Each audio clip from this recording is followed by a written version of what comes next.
Welcome to our podcast series, Token Jester, an insight into outsider dance. I'm Aishani Ghosh, and I'm your host for this series. I'm a company artist with Seeta Patel Dance, but I'm also a freelance artist, researcher, and practitioner. Token Jester, an insight into outsider dance, delves into the UK and the South Asian dance industry, insights into Bharatanatyam, and so much more. We created this space so that we can have more conversations with people and connect in an industry that can feel lonely. So, on today's episode, I'll be talking with Seeta Patel about being a Bharatanatyam choreographer in the UK dance industry.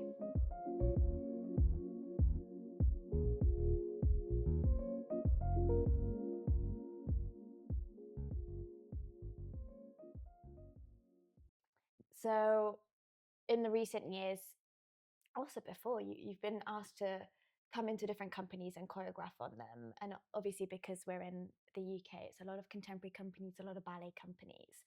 How do you find, with your training predominantly being in Bharatanatyam and that being what you know best, how is that negotiation process of entering the studio and choreographing on bodies which necessarily don't have the same language as yours?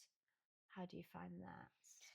So yeah, just a little bit of context. So Yeah. some of these sort of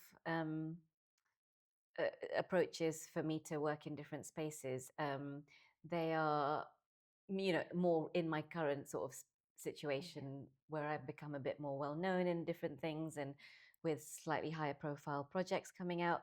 My early career wasn't quite the same at all. I was more invited to be a dancer in these spaces, and coming from a discipline where I wasn't sort of taught or encouraged how to devise with my form, that posed its own set of challenges in terms of what I could offer a choreographer in, from my body and from my vocabulary. And then moving into a place where I'm being invited to make dance on bodies that aren't Bharatanatyam dance trained. Um, it's obviously it's exciting, and I can choreograph lots of things. I'm sure I could choreograph toy cars on a board. Yeah. But in terms of choreography in its big sense.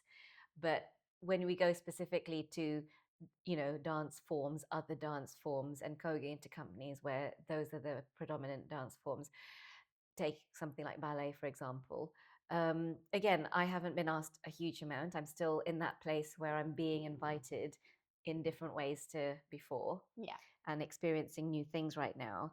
And I think that what's interesting is that I have, in the recent sort of year or so, been invited because of people have seen work that I've made, and the work that they've seen has either been entirely or included Bharatanatyam dancers. And it's great that it's this sort of idea of, oh, I don't see color, and they don't see form, they see me as a maker, and it's great to be on that sort of considered in that way. And I think that I absolutely can make good of a situation regardless of who's in front of me. But I think what I'm looking for now in myself as an artist and a maker, but also what I think benefits the sector a bit more, is if I'm given the space to do better in those places, because I might need more. So if I unpack that a little, it's to say, for example, I can choreograph at scale. I've demonstrated that through my own work, and with Bharatanatyam dances, it's doing well, it's done well, and you invite me to choreograph on a different kind of dance form. It's not that I don't have the vision or the understanding of how to conduct, that space or generate tasks or any of those things. I think that sometimes it feels not just that it feels, but sometimes it's explicitly communicated to me that there's an expectation I will bring the form of Bharatanatyam into these spaces. And I'm more and more feeling like I need to say, actually, Bharatanatyam is a technique that takes a really long time to learn. I'm constantly likening it to point work in ballet. It's not something you ask people to do because they would be unsafe to go on point. Yeah. And maybe Bharatanatyam wouldn't be unsafe, but it's still not acknowledging its skills required. The skills Absolutely. are required from a lot of training Mm. from a long time, and it's Yeah. a tokenistic gesture if you ask me to put it into a space in the with the aesthetics that you see as Indian or Bharatanatyam or those things. So there again is an assumption around what people are saying in there, Yeah. and a sort of unsaid thing Mm-hmm. that what they consider. Is it a hand gesture? Is it like a foot stamp? Right. Those sorts of very surface level, obvious things, which are absolutely part of Bharatanatyam, but Bharatanatyam has a lot of other aspects to it, which may lend themselves more in a contemporary context without asking people to be trained in a form or do Bharatanatyam badly in those spaces. Mm. Like, for example, the relationship of movement to counts in music has got beautiful manifestation in Bharatanatyam in Yeah. the way we work with counts in music. Yeah. Absolutely. And so sometimes I think that's not communicated or understood or made explicit in these negotiations of bringing someone like me in to make a work. Yeah. And more now, I'm realizing that that's what I need Mm. when I'm in these spaces. So it may not. I guess to break it down, if you invite someone that's made within that vocabulary before or is from that vocabulary and they can make a work in 3 weeks, I might need 4 or 5 weeks Yeah. because I might need a little more time to prepare and understand the materials of what I'm working with. Mm-hmm. And to appreciate that when you ask a Bharatanatyam person to come in, that it's not really okay to expect them to make dances that aren't Bharatanatyam dances into like a poor man's version of a Of course. Bharatanatyam dancer with the odd hand gesture or a Yeah. foot stamp. And it seems quite crude to talk about it in these terms, but this is the reality of some of the perceptions that I've actually been through. Yeah. And so it's from a lived experience that I'm saying this, not a sort of, oh, I think that's what people are thinking. Mm-hmm. And it, like I said, it's interesting at this stage in my career to be offered this stuff because absolutely there's a sense, oh, it's new for me, I've never been invited to these spaces, it's a great opportunity for me to be seen in different ways and exercise different skills. But I feel so vulnerable at the same time because I'm expected to produce something that is as good as the thing I made in Bharatanatyam, which I've been doing for so long, and it's not quite as comparable. Yeah. And it doesn't mean I can't choreograph something No. decent or put something together with whoever is in front of me, dancer, non-dancer, inanimate objects. Mm-hmm. But I want to do more. I want to be able to exercise more of what I have in these things. And I might need a little more resource to do that, even if it's an extra week in the studio or a little bit of R&D time. And these spaces are often so kind of fast moving where it's product driven. You have to go in, you get this much time, blah, blah, blah, and you're done. Mm-hmm. And I just don't think that within that it's really accounting for bringing diverse voices. So places like the idea of bringing diversity in, but not often am I seeing that they want to accommodate the things that might need Yeah. in order for the best outcome for all parties. Of course.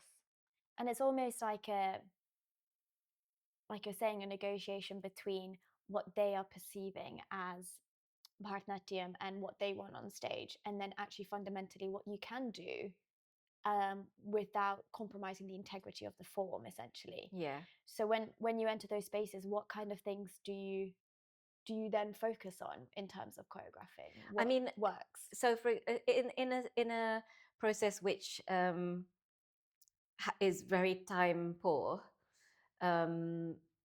I think composition is the place where I focus on because I can't necessarily push the dancers within their form, ballet or whatever that might be, because I don't have the time to go through that process with them because the time is short. So then I'm using my compositional skills and the use of the music within that composition. I've found myself having to do that. So it's not even a choice, to be honest. I feel like sometimes, it feels like there's a necessity because something has to happen, and I'm trying to balance this time as like, well, what of myself am I bringing to this? Because if their movements are staying within the ballet form, because I don't have time to experiment with the form and they don't have time to learn Bharatanatyam, and I'm exploring composition with my understanding of music and rhythm and counts and things and other staging and aesthetics that I might use, that I feel come from Bharatanatyam, but actually, end up being quite universal in some respects. It's a difficult one because what makes me unique? Why did they bring me in? They brought me in because they've seen something that I do in Bharatanatyam. Of course, that's going to be more accomplished, because I've had the time and I've given myself the time to work on that. And also it's a codified language to begin with. To even begin breaking down the beautiful products that they're seeing on stage, you have to go back to the basics and learn the basics, and that requires time. And also for you to understand the other bodies in space, but their contemporary bodies or their ballet bodies, that in itself takes time. So I guess how do you, it's like you said, it's very vulnerable to enter those spaces and to have to ask for these things that aren't given. What gives you the courage, or how do you, because you know it's right, you know this is what you should be getting and you're not demanding for anything too much, but you're entering a space as a minority to begin with in a very, you could say, very white male dominant field. Yeah, how do you find the confidence or the strength to actually do it, to actually ask? I think the idea of this confidence or courage or strength just feels, I don't feel those things. Yeah. Sometimes funnily enough, I feel them after I've made the request, because I feel proud of myself to have done that. But in the lead up to asking for things, I feel terrified. Yeah. I feel like, am I just pushing myself out of this opportunity? Sometimes I think, you know what, I already know they're never going to ask me back again because I've asked for things, no matter how reasonable they are, and we're not talking sort of asking for things in a silo. We are emotional beings. If you're pushed into a corner and time is limited, or you're told things very last minute, you get stressed. And so sometimes it is frustration that comes out, or it comes out where it feels like you're feeling attacked or they're feeling attacked because you've said asked for things which they're not providing. And ultimately everyone's intention is good. Everyone's intention is to make good work, but the situation that is provided doesn't lend itself to that. I do feel vulnerable because it's my creativity that will be on the line at that point. That's what will be judged. Yeah. Not the fact that we weren't given enough time compared to XY, or, this male choreographer, or whatever that might be. And again, even within the diversity I bring. So you can't compare me to a ballet person coming into a ballet world, or a contemporary person coming into, they may well be able to make something from there. I can't even bring a rehashed body of work into a space like that, because I'm working in something completely different. And so I guess it's not, for me, it's right now I'm in the situation again, which I've talked about, around having the stability of the NPO and having a bit more of a structure around me, which if I was to lose the work, no, of course it wouldn't be nice. I mean, I've never even had a detention. I'm going to feel bad if that happens. But I'm starting at this stage. It's so funny that you can think, we talk about finding our voices. Some people will be like, I found my voice. They can see it on stage and all the rest of it. I'm still finding my voice in these places. And I can do it with the backing of my organization. But that doesn't make it safe. I don't feel safe. I feel like there's somewhere to catch me if I fall, but that doesn't take away the scariness of falling. Which means, will I be never invited back? Will I be talked about as difficult? And then not asked in other scenarios. Yeah, because these conversations happen behind closed doors, one-to-one. They're not made public. You're just not that person. They'll just find someone else. Yeah. And so it's like, well, how much do I want this thing? How much will it benefit me as well as the sector, and what I'm trying to push for in the sector? And how much can I actually emotionally take on board? Because it's already hard to negotiate creatively, trying to do something good with not the resource that you need, while fighting for the resource that you need, while worrying about perception of you asking for stuff.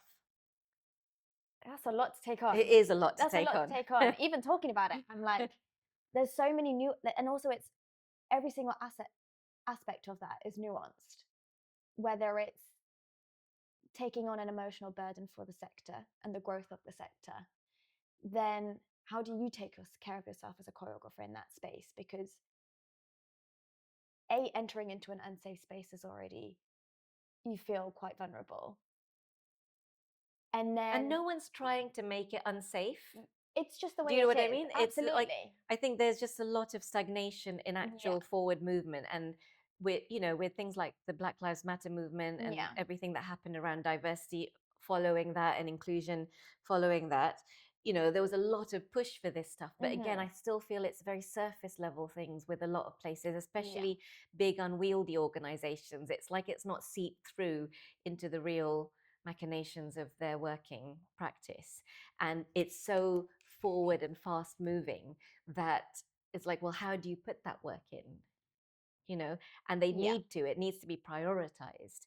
And if they want to bring diverse people in, then that needs to be a consideration. And I know it's not the same, and some people might find it controversial to hear me say this, but I'm thinking, if we are getting used to this idea of access riders for people who are disabled or have neurodivergence or other access needs. Now, I am fully able-bodied, cisgendered. I don't have I'm not neurodivergent, but do you know what I mean? Like, I can't claim I need things for those reasons, but this is a valid reason for needing something in order to be the best in that space, to be Absolutely. actually welcomed in that space on a level, not as someone tokenistic. And then in a scenario like that, what do you think the resources are that I could mean, be provided? I'm still working it out, and I think they're easy fixes. It's just that when they're not offered up front and you have to ask for them, that's what's difficult. And when you ask for them, it's great when they're given to you, but it's that process of not pre-thinking it. And so I think some of these things are maybe new territory because they haven't been asked before. I think there's like I said, there's a sense, no one says it out loud, but there's a sense of, we have to be grateful for these opportunities that we get given. Which I am. Of course, no one's denying But that. I'm also an individual who thinks respect is mutual and that I'm bringing something to them with my skills. And, I don't need to be treated like a princess or a diva or anything, but I need to feel like I'm not being set up to fail. Whether you want me to, I know that that's not the intention, but the circumstances create that, create that outcome. I guess then, is it about having a conversation before they even call you in, about being like, this is what I can offer you, this is what I can do? I think there might be merit, and as I'm learning, I'm maybe thinking, well, how do I have this conversation before I sign a contract, or before as part of my negotiations, or any of those things? How can I bring this up and not talk myself out of a job? And still give myself an opportunity to shine in that space when they're not really sure how to help me shine, because they don't know my form and what I need.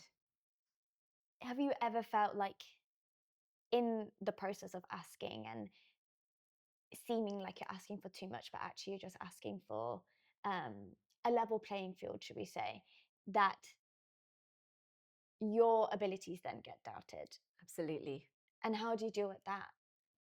Also bringing in the context that you're a brown female choreographer, which I know might be said a lot on this podcast, but I think it's a very important thing, and it's a very lived experience that you're living. It is. And, I've had that doubt expressed to me when I brought this sort of thing up.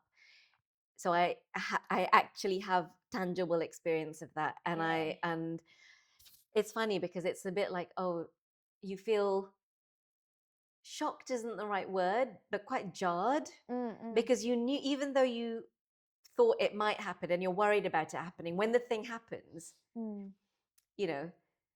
it's still never going to be expected in that genuine way, because it's like, did someone actually just say that?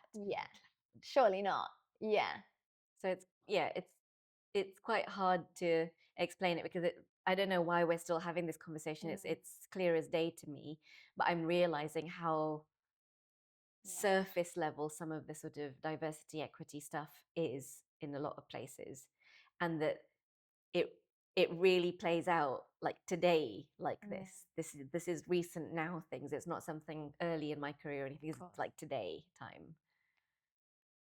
And do you think this is obviously taking it into consideration, because I'm at the stage in my career where I don't feel like I can say no to things, and you want to build a name, you want to make sure that you're seen in spaces. So it's amazing that, and very powerful that you feel like you can say no if you don't want to, integrity wise. But fundamentally, within our training or within us entering a Bharatanatyam industry in the United Kingdom, is there things as a community we can start thinking about, even if we're not thinking about starting the conversations? What are the little changes within us, do you think you need? That's the thing. I'm glad you asked this because I feel like one of the things, again, considering if I didn't take this and they were still looking to fill that hole with a South Asian shaped artist, Yeah. who might they put in, Mm-hmm. and will they be challenged by them, or will there be an acquiescence? And again, this sense of I'm grateful to do this, and you just take the path of least resistance, work with what you have, and don't make a fuss, Yeah. basically. And there are plenty of people who work like that, Mm-hmm. and I don't wish to hold any value judgment of that. No, no. But I know that me being there and making these challenges and asking for these things, not just for myself, but because I know that they might well be things that other people could well need. Mm-hmm. That because I'm willing to do that, me being in that hole will do something. Mm-hmm. I don't know what it will do if someone else does it. I can't guarantee they would or wouldn't speak out, but I know I would. Okay. And so that's another factor. I'm thinking, like, if I say no to this and they just get someone that's easier to work with, Yeah. well, how is this changing? It's just another tokenistic gesture. Yeah. I hope that I'm little incrementally have changed something for them Yeah. by being here and asking this, even if they never ask me back again. Yeah. And do you think that then, well, then to me, I already know this, but it's a responsibility on our behalf to also ensure that we don't become this like replaceable box of like the easier person just gets hired back every time. I think it's just too hard, though. The South Asian sector is extremely fractured. Yeah. And someone will step into your role at the blink of an eye if they get offered it. And that's fine, because ultimately everybody does need work Yeah. and does want these opportunities, and they're scarce. And when they come, we do hold on to it. And, you know, I know that I might be considered difficult or those things because I ask for some of these things. I'm fine with that now, Yeah. to be honest, because I know that the things I'm asking for are never unreasonable. Okay. They are absolutely within reason. And I know that these places can afford to support that. Yes. They maybe just didn't think of it. Yeah. And that I can influence some change there. But I think that as an industry as a whole, we are pitched against each other. There are very few opportunities, and then we have to take them when they come When to they us, can, and we have yeah. to be grateful. And it doesn't matter if we took it off someone else or whatever that might be. And it's not It's not as black and white. and it's not supportive within us. We're not unified, and I Yeah. don't know if we ever will be. And I think that speaks to a bigger issue within the diasporic community in here, because we are very much so pitted against each other, and it's very much so like the next so and so, the next so and so. It's never about building a community of like South Asian dancers and them being recognized without having one be above the other, or like one compete for the other, because the bigger chances they don't come to more than one. They don't come often, and they don't come to everyone. And the other thing it just made me think of was South Asian, it's a pan term, right? And I can give you an example of Kathak and Bharatanatyam. For example, and I have seen this again, it's absolutely present when I have practiced and what I've experienced in the outdoor dance world. You can have a dance floor laid on concrete. If I ask people to do my work in Bharatanatyam on that, I would have a mutiny and injuries. Yeah. And rightly so, Yeah. I would have that mutiny, because that's bonkers.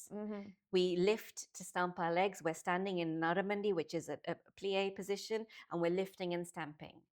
And if we don't have that and we remove that element, there's quite a big element of Bharatanatyam that's losing out on there. Yeah. So it's not that you can't, or that you can't wear some shoe or something like that and whatever, but we're taking out a bit. So we're asking something of that form and that choreographer who's working in that form to remove an element if we're expecting them to dance on that. Whereas in Kathak, you can dance on there because you only lift the foot slightly and you have a different action of the foot. And so I see a lot of outdoor work suiting Kathak, and it's cheaper for them to employ because they don't have to build a raised stage. Whereas for me and my work, I would need to ask them to build a raised stage. So just purely financially, they can fill that South Asian shaped hole cheaper with someone that doesn't need a raised stage. Of course. And so, it's like that's already pitching against forms because of like physical needs that are different. And already it's like you said, it's a pan term.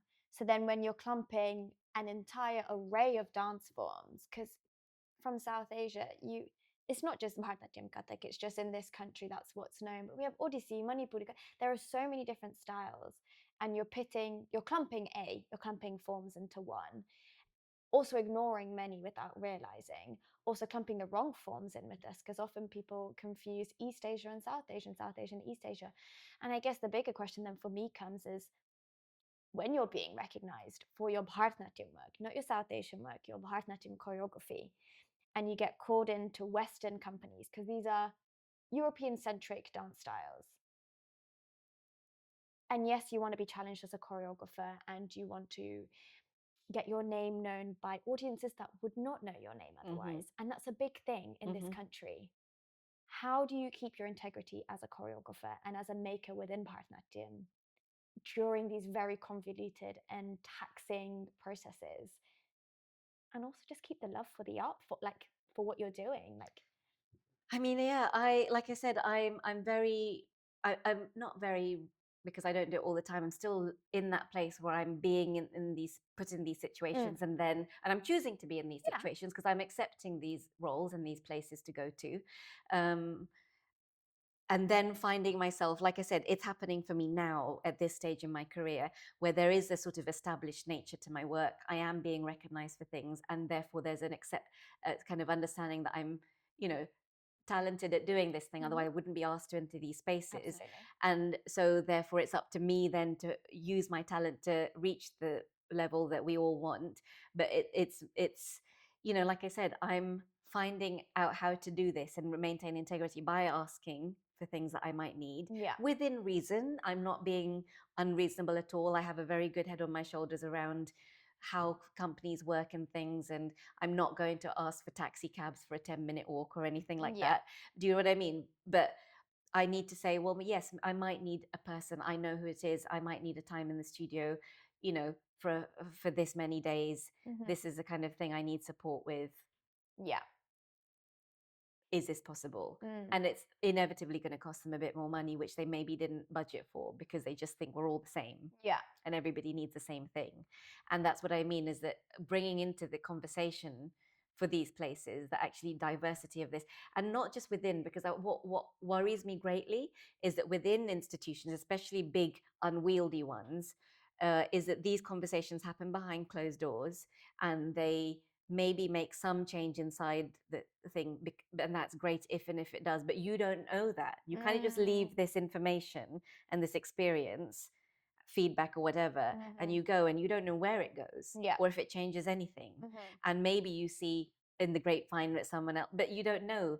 And that's what's really hard, is that because it happens behind closed doors, it's very hard to get an industry to see what's needed. Absolutely. And unless it's spoken about in different places, and it's not just these like quiet conversations, oh, she needs this, or, that we talk even amongst us South Asian artists, that we like, you know what, no, I think we all need to be demanding a raised floor for outdoor work, because then they will understand the significance of it. And don't damage yourself. And because again, this goes into some other things, that there isn't necessarily, people in India will dance on stone and marble floors, but it's a hot country.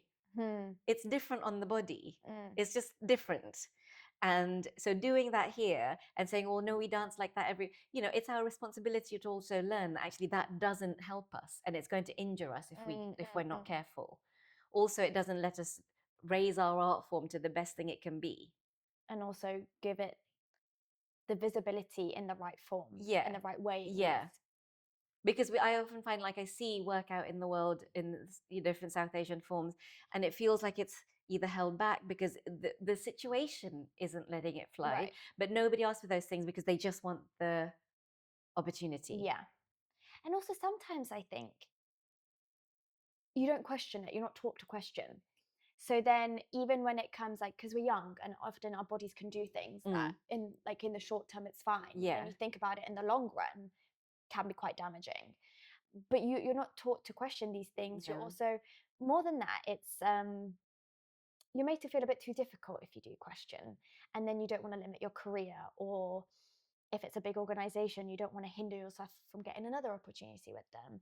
And then it becomes a very fine balance between how do you support the growth of an industry within the South Asian sector. I think there's a lot of learning within our own sector. Absolutely. Which, again,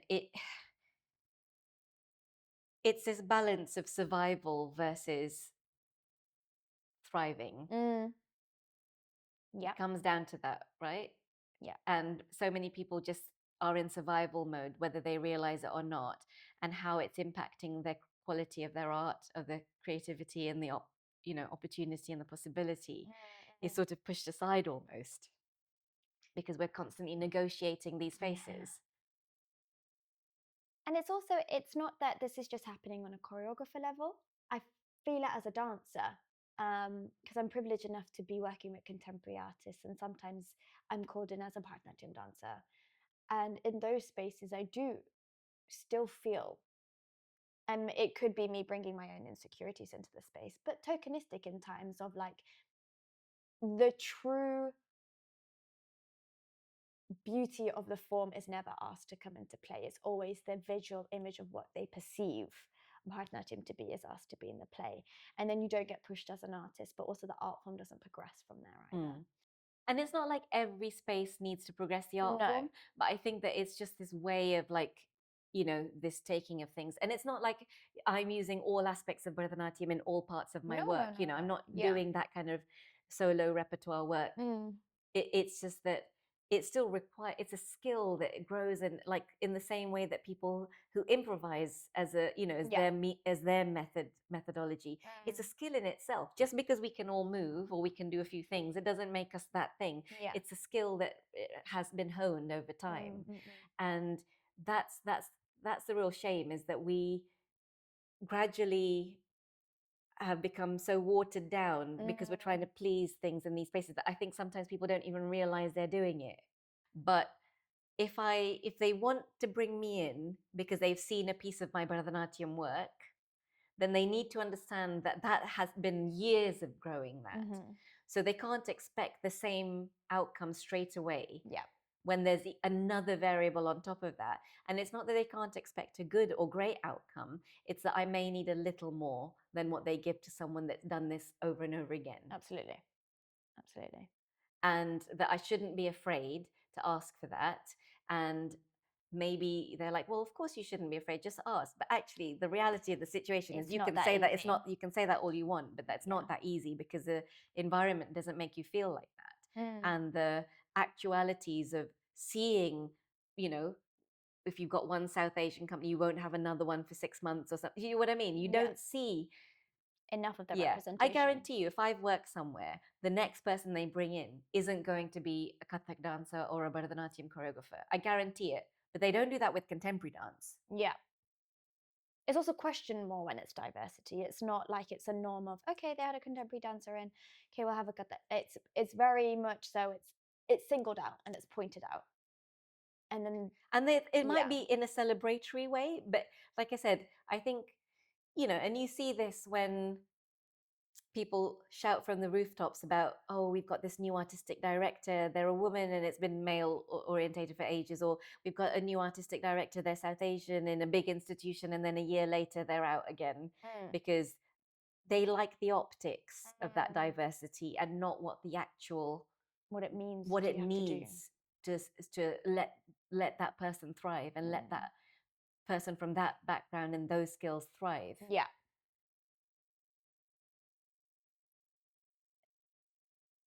And then it just becomes, I think for me, I get to a stagnating point of like, but then what do you do? What's next? How do you change? And it is these small conversations. It is starting these conversations, and please interact with us, because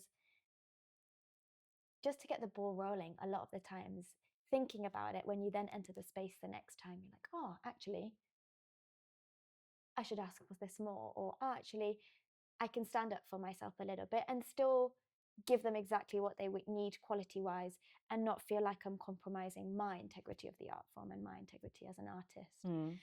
So I know it is a lot about conversation and keeping hope, and there is a lot of hope. There's already been so much change and more change to come.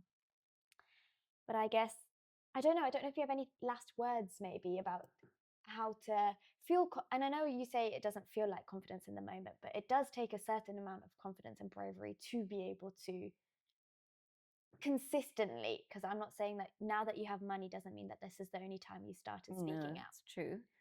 To consistently keep at it with things like this. I guess it's about the fact that, you know, everything is about choices. And if you decide to choose to say something, knowing that there may be an outcome that doesn't benefit you, like, for example, not getting a role with that person or those people again, or whatever that might be.